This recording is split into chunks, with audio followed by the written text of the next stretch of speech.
이스라엘 백성들이 애굽에서 나온 후에 하나님의 은혜 가운데 모세를 통해서 하나님의 베푸시는 수많은 기적들을 통해서 바로의 손에서 풀려나 출애굽을 한 후에 아말렉이라는 그 민족과 전쟁하는 내용이 출애굽기 17장에 기록되어 있습니다. 아말렉이 이스라엘을 르비딤에서 그들과 이스라엘과 싸우기 위해서 쳐들어옵니다. 그랬을 때 하나님께서 모세가 여호수아를 내보내 아말렉과 맞서 싸우도록 하는 그런 내용이 기록되어 있습니다. 그런데 신기한 것은 모세가 손을 이렇게 양손을 하늘을 향해서 지켜들면은 여호수아가 이스라엘 군대가 이기고 모세의 손이 지쳐서 내려오면은 아말렉 군대가 이기는 것을 성경은 기록하고 있습니다. 하나님을 향해서 하나님의 종이 손을 들고 하나님을 향해 기도하고 하나님께 모든 것을 의지할 때는 하나님의 백성들이 하나님의 이스라엘 군대가 승리하는, 그러나 그 손이 내려오는 순간 패배하기 시작하는 것을 성경은 기록하고 있습니다. 하루 종일 손을 들고 있을 수가 없기에 지쳐서 손이 자주 내려오는 그런 상황 속에서 모세를 바위 위에 앉게 한 후에 양쪽에 아론과 훌이 양쪽에 한 팔씩을 잡고서 계속 지켜들고 있을 수 있도록 도와주는 장면이 나타납니다. 그래서 모세의 손이 아무리 지쳐도 옆에 아론과 훌이 붙잡고 있기 때문에 내려오지를 않고 손이 하나님을 향해 들려있기에 이스라엘 군대가 아말렉 군대를 무찌르고 승리하는 그런 내용을 출애굽기 17장에 기록하고 있습니다. 여호수아 입장에는 하나님의 백성들이 이제는 가나안 땅에 들어가서 여리고 사람들과 전쟁하는 내용을 기록하고 있는데, 여리고성이 어떻게 함락이 되죠? 누구를 통해서, 어떤 방법을 통해서 여리고성이 함락이 되죠? 그들은 한 것이 아무것도 없이 여리고성을 하루에 한 바퀴씩 6일 동안 돌고 제7일 했을 때는 몇 바퀴를 돌아가죠? 7바퀴를 돌아갑니다. 이 전쟁터에 나가서 전쟁하는 사람들이 여리고를 무찌르기 위해서 이스라엘 백성들은 하는 것이 아무것도 없습니다. 하나님께서 하루에 한 바퀴씩 여리고성을 돌게 하시고 6일 동안 그렇게 하신 다음에 7일째 되던 날은 7바퀴를 돌으라고 명령하십니다. 7바퀴를 도른 후에 모든 백성이 큰 소리로 외치고 제사장들은 나팔을 불 때 여리고성 성벽이 무너져 내렸다라고 성경은 기록하고 있습니다. 여리고 성벽이 무너진 것과 아말렉과의 전쟁에서 승리하게 된 이유가 무엇이었죠? 누구 때문에 승리했죠? 이스라엘 백성들이 군사훈련을 잘해서 잘 준비되기 때문에 이스라엘이 승리했나요? 아니면 하나님이 도우셔서 승리했나요? 두말할 것도 없이 하나님이 도우셔서 승리한 것이죠. 하나님이 함께 하시고 하나님이 도우셨더니 사실은 애굽에서 노예 생활을 하던 이스라엘 백성들이 군사로서는 보잘것없는, 군인으로서는 전혀 보잘것없는 형편없는 사람들이었습니다. 그럼에도 불구하고 하나님이 함께 하시고 하나님이 도우심으로 말미암아 출애굽 후에 계속해서 승리하는 것을 우리는 구약 성경을 통해서 볼 수가 있습니다.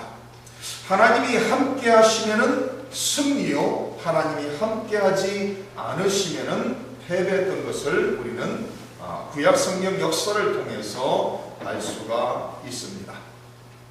오늘 본문을 통해서 나타나고 있는 이 내용은 하나님이 하나님의 백성들을 사랑하시고 하나님이 하나님의 택한 자녀들을 위하신다라는, 하나님께서 하나님이 택한 백성들, 자녀들 편이라는 것을 성경은 기록하고 있습니다. 그래서 31절에 이렇게 나와 있죠. 그런즉 이 일에 대하여 우리가 무슨 말 하리요? 만일 하나님이 우리를 위하시면 누가 우리를 대적하리요? If God is for us, who can be against us? 만일 하나님께서 우리와 함께 하시고 우리 편이라면은 이 세상에 어느 누가 어느 무엇이 우리를 대적할 수 있겠느냐라는 질문을 던지고 있습니다. 하나님이 우리를 위하신다라는 것을 강조하기 위해서 말씀하고 있는 것이죠. 이 세상에 우리 편을 들어주지 않는다 할지라도 이 세상에 나의 편을 들으면서 나를 위해서 돕는 사람이 없다 할지라도 우리가 꼭 기억해야 되는 것은 하나님은 항상 우리 편이시라는 거예요. 하나님이 우리를 위하시고 하나님이 우리를 사랑하시기 때문에 하나님이 함께 하시기 때문에 우리는 이 세상에서 하나님의 자녀로서 믿음으로 거룩하게 살아갈 수 있다라는 말씀입니다.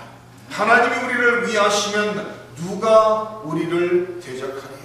구약 성경에서도 하나님께서 하나님의 택한 백성들을 위하고 하나님의 택한 이스라엘 백성들을 사랑하고 이스라엘 백성들 편에 항상 서 계셨다라고 성경은 기록하고 있습니다.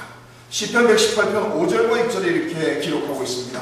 내가 고통 중에 여호와께 부르짖었더니 여호와께서 응답하시고 나를 넓은 곳에 세우셨도다. 여호와는 내 편이시라. 내가 두려워하지 아니하리니 사람이 내게 어찌할까. 하나님은 내 편이시라. 하나님께 부르짖고 하나님께 도움을 구했더니 하나님께서 응답하시고 하나님께서 나를 도우시고 세우셨다라는 말씀입니다. 이사야서 50장에 이렇게 말합니다. 나를 의롭다 하시는 이가 가까이 계시니 나와 다툴 자가 누구냐. 나와 함께 설지어다. 나의 대적이 누구냐. 내게 가까이 나올지어다. 보라, 주 여호와께서 나를 도우시리니 나를 정죄할 자 누구냐. 보라, 그들은 다 옷과 같이 헤어지며 좀이 그들을 먹으리라. 하나님께서 택하신 백성들을 사랑하시고 위하시고 함께 하신다라고 약속하고 있습니다. 하나님이 우리를 위하신다. 하나님이 우리를 위하신다라고 말씀하시면서 32절에 이렇게 기록하고 있습니다. 자기 아들을 아끼지 아니하시고 우리 모든 사람을 위하여 내주셨다라고. 하나님께서 우리를 사랑하시고 하나님이 우리를 위하시기 때문에 누구를 아끼지 않고 내주셨다고요? 독생자 아들 예수 그리스도를 아끼지 않고 세상에 보내시고 십자가에 내주셨다는 거예요. 하나님의 사랑이 예수님을 세상에 보내시고 하나님의 사랑이 예수님을 십자가에 희생하셨다라고 말씀하고 있습니다. 그래서 우리가 잘 아는 요한복음 3장 10절에 뭐라고 나와 있죠? 하나님이 세상을 이처럼 사랑하사. 하나님이 세상을 이처럼 사랑하사 뭘 하셨다고요? 독생자를 주셨나니. 하나님의 사랑이 독생자를 세상에 보내시고 하나님의 사랑이 독생자를 십자가에 못 박혀 죽게 하셨다는 거예요. 하나님 우리를 얼마나 사랑하시는지 독생자 하나밖에 없는 예수 그리스도를 십자가에 죽도록 희생하시기까지 하나님이 성도님들 한 사람 한 사람을 그렇게 사랑하신다라고 성경은 기록하고 있습니다. 요한일서 4장에 이렇게 말합니다. 하나님의 사랑이 우리에게 이렇게 나타난 바 되었으니 하나님이 자기의 독생자를 세상에 보내심은 그로 말미암아 우리를 살리려 하심이라. 사랑은 여기 있으니 우리가 하나님을 사랑한 것이 아니요 하나님 우리를 사랑하사 우리 죄를 속하기 위하여 화목제물로 그 아들을 보내셨느니라. 하나님이 우리를 사랑하시기에 그 하나님의 사랑이 우리의 죄의 문제를 해결하기 위해서 우리를 구원하시기 위해서 우리를 죽음에서 살리시기 위해서 독생자를 세상에 보내시고 독생자를 예수 그리스도를 화목제물로 십자가에 희생하셨다라고 말합니다. 우리가 아직 죄인 되었을 때 그리스도께서 우리를 위하여 죽으심으로 하나님께서 우리에 대한 자기의 사랑을 확증하셨다라고 말합니다. 하나님께서 우리가 죄인 되었을 때 우리가 하나님을 찾지도 않고 하나님 보시기에 올바르고 합당하고 아름다운 선한 것을 아무것도 하지 않는 죄인 되어서 죄인의 모습으로 죄만을 짓고 하나님의 영광을 가리며 살아가던 우리를 위하여 하나님께서 독생자를 보내시고 우리가 죄인 되었을 때 독생자를 예수 그리스도를 십자가에 내어주시고 죽이심으로써 하나님께서 우리를 향하신 하나님의 사랑을 확증하셨다는 말씀입니다. 하나님의 사랑이 독생자들 예수님을 세상에 보내시고 하나님의 사랑이 독생자들 예수님을 십자가에 바치셨다라고 성경은 말하고 있습니다. 하나님이 성도님들 한 분 한 분을 무지무지하게 사랑하신다는 것을 한순간도 잊으시면 안 돼요. 하나님이 성도님들을 사랑하는 것이 성도님들에게 사랑할 만한 무엇이 있었기 때문에 사랑하는 것이 아니라 하나님의 그 큰 사랑을 인하여 하나님의 영원전부터 세우신 계획을 인해서 우리가 죄인 되었을 때 우리를 구원하시기 위해서 아들을 세상에 보내시고 십자가에 희생하시고 하나님이 우리를 사랑하신다는 것을 십자가 사건을 통해서 증명하셨다라고 성경은 기록하고 있습니다. 하나님이 우리를 사랑하시고 위하신다는 것이 32절 하반절에 계속 언급되고 있습니다. 자기 아들을 아끼지 아니하시고 우리 모든 사람을 위하여 내주신 이가 어찌 그 아들과 함께 모든 것을 우리에게 주시지 아니하겠느냐. 하나님은 우리를 사랑하시고 하나님은 우리를 위하시고 하나님이 우리를 위하시기에 독생자를 세상에 보내시고 십자가에 희생하신 그 하나님께서 하나님의 가장 귀한 독생자들 예수 그리스도를 십자가에 희생하시기까지 우리를 사랑하시는 하나님께서 우리에게 필요한 모든 것을 채우시지 않겠느냐, 채우시겠다라는 거예요. 사랑하는 성도님들 질문합니다. 성도님들은 지금 이 순간 이 자리에 만족하며 감사하십니까? 어떠세요? 내가 지금 처해 있는 이 순간 이 자리에 나의 지금 처해 있는 이 상황, 나의 가정 상황, 나의 경제적인 상황, 나의 자녀 상황, 나의 모든 이 상황에 성도님들은 만족하며 감사하십니다. 이상하게도요, 온 세상에 있는 사람들이 한평생을 부족하다라고 느끼며 살아가고 있어요. 그래서 한평생을 살아가면서 마지막 숨을 쉬는 그 순간까지 나는 부족하다라는 그 의식을 하고 인생을 살아가요. 근데 하나님이 뭐라고 지금 약속하고 있어요? 독생자들을 아끼지 않고 너희들을 사랑하기에, 택한 자녀들을 사랑하기에, 위하시기에 독생자를 아끼지 않고 세상에 보내시고 십자가에 바치셨다라면 그 하나님께서 우리의 삶에 필요한 것도 채워주시겠다라고 약속하고 있습니다. 그렇다면 우리는 부족할 게 없어야 되죠. 그렇죠?